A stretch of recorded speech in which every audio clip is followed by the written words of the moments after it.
believe that learning gained from this conference will also make a positive impact in the future based on the concept of Malaysia Madani. In terms of the government response, Alhamdulillah, there are some improvement in terms of to make it simpler. And just last month, we had this interesting concept called co-living, but for people who just want to rent in Singapore. So introducing these multiple ground levels allows us to add amenity at the same or greater ratio than the existing condition. So last year, we got involved with the City Hall town planning, and we look at what are the actual problems. Why is it so difficult to find affordable housing within the city of Jakarta? So which means, as I said earlier, affordable house prices are different by state.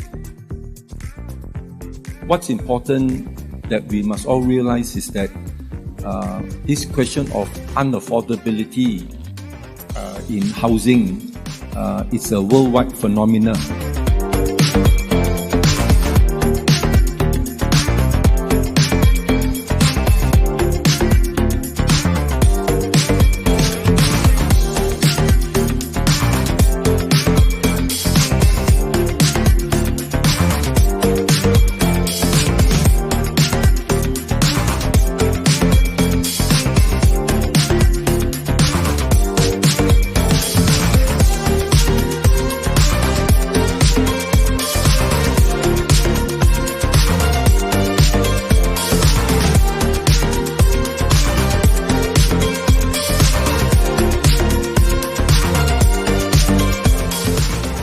If you get the correct team, coordination would be much better, and better coordination, and I'm sure with modern technology as well, would mean that costs will be going down.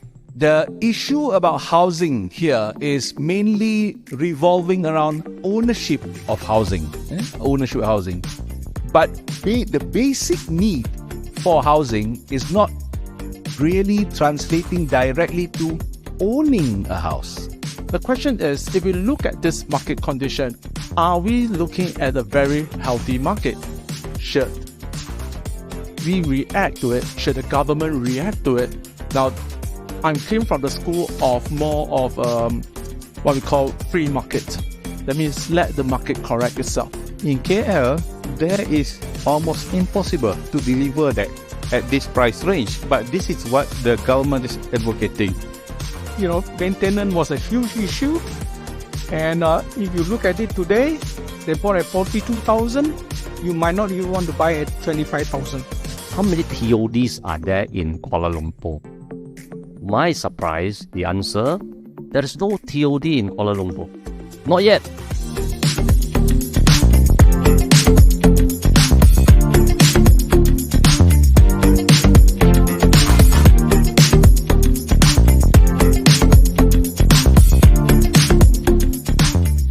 There are a few schemes of rent to own in our country: Prima, Maybank House Key, Smart Sewa Selangor.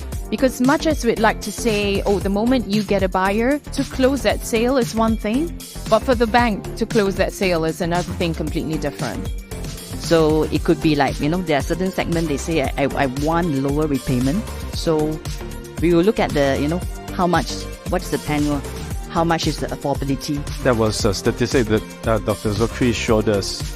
And the question is, what is the right percentage? It's not too hot, not too cold, just right.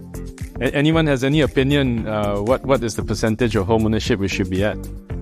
The reason I say that is that if we want homes to be affordable for all, then it needs to be cheap and it needs to be widely available.